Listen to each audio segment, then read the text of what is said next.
Am foarte multe rețete de gogoși pe canal, dar rețeta de astăzi este singura care își păstrează textura moale și plăcută atât de mult timp. Puteți mânca aceste gogoși și a patra zi de când le-ați preparat, deși nu cred că vor rezista atât de mult timp. Ingredientul secret este unul foarte simplu, ieftin și cel mai probabil îl aveți în casă chiar acum.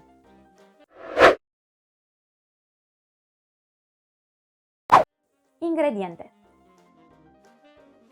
250 de grame de făină de cozonac plus încă puțin dacă mai este nevoie, 35 de grame de zahăr, adică aproximativ 2 linguri, cu vârf, 16 grame de zahăr vanilat, adică 2 pliculețe de 8 grame, 3-4 grame de sare, adică o linguriță rasă, 25 de grame de unt, 25 de grame drojdie proaspătă, verificată să fie în termenul de valabilitate, un ou la temperatura camerei, 250 de grame de cartofi fierți în coajă și apoi curățați, sunt cântăriți după fierbere și curățare, și ulei pentru prăjit. Așadar, cartofi fierți. Acesta este secretul rețetei de azi. Vi se pare ciudat să-i folosiți pentru gogoși? Vă garantez că nu este. Un pic de răbdare numai să vedeți rezultatul final. Pentru această rețetă alegem cartofi mici pentru că se gătesc mai repede și îi fierbem în coajă. Îi lăsăm să se răcească și apoi îi curățăm. Cartofii proaspăt fierți, puțin călduți, sunt cei mai indicați pentru această rețetă. Nu folosim cartofi fierbinți sau cartofi reci, fierți cu o zi înainte și ținuți la frigider, pentru că afectează negativ dospirea. Dăm cartofii pe răzătoarea cu ochiuri mici. Facem asta direct în bolul în care pregătim aluatul. Să nu puneți cartofii la blender niciodată, pentru că se vor transforma într-o pastă elastică și lipicioasă, asemănătoare cu aracetul. Răzătoarea este perfectă. Peste cartofii rași fin adăugăm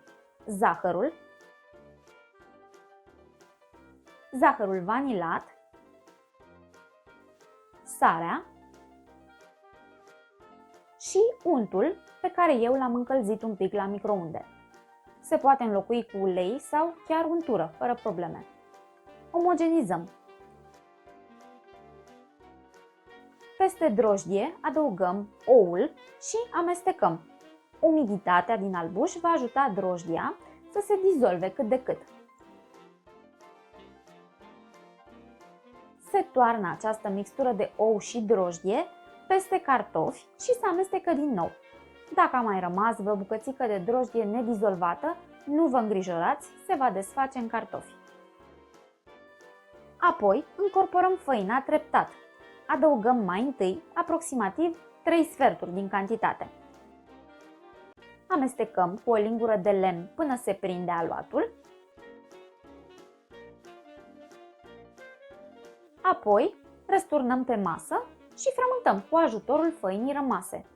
Aluatul este unul lipicios, dar ne ajutăm mereu cu câte puțină făină. Frământăm 10-15 minute ca să legăm bine glutenul din făină.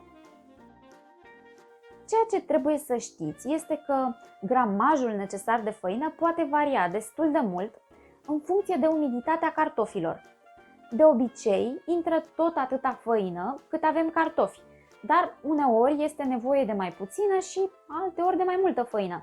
Așadar, dacă aluatul este foarte moale sau lipicios, mai puteți adăuga făină peste cantitatea de 250 de grame, dar nu exagerați, să nu faceți coca prea tare după aceea.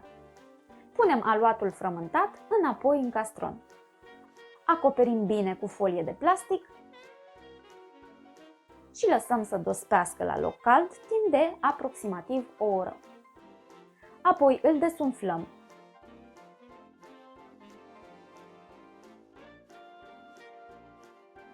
Și porționăm gogoșile. Eu le porționez la aproximativ 50-60 de grame. Au ieșit 11 bucăți.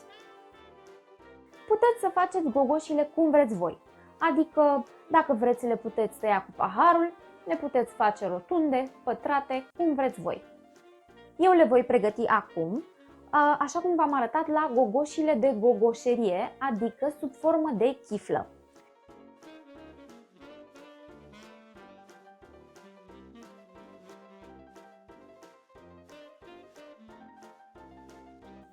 Se așează pe o tavă bine unsă cu ulei și se acoperă cu folie de plastic. Le lăsăm la dospit din nou, timp de aproximativ 40 de minute. Pentru prăjire, alegeți un vas cu pereții mai groși și turnați ulei în el. Gogoșile trebuie să plutească în grăsime la prăjit, nu au voie să atingă fundul vasului, deci trebuie folosit mai mult ulei. Dacă vreți să folosiți mai puțin, atunci alegeți un vas de prăjire mai mic și mai îngust, astfel încât să încapă o cantitate mai mică de ulei, dar să aveți tot un volum ridicat. Și prăjiți gogoșile în mai multe șarje.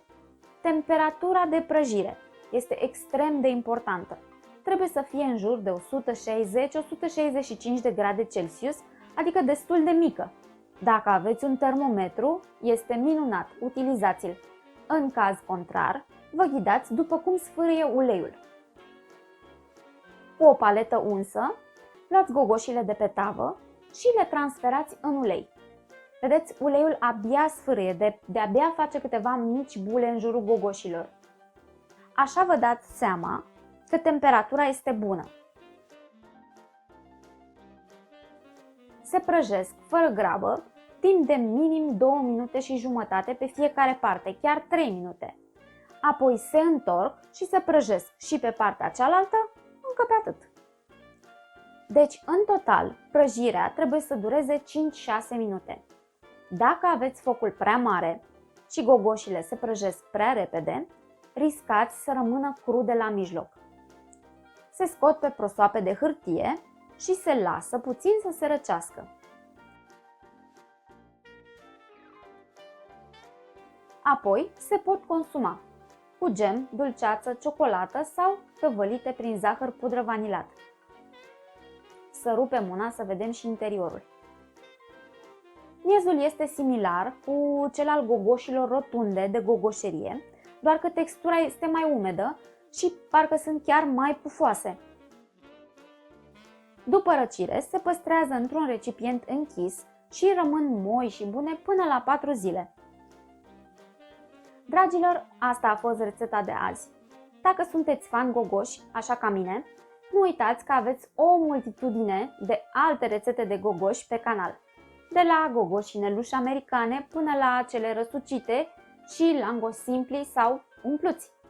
Vă invit să le vedeți pe toate în playlistul care va apărea pe ecran imediat. Vă pup, dragilor, numai bine!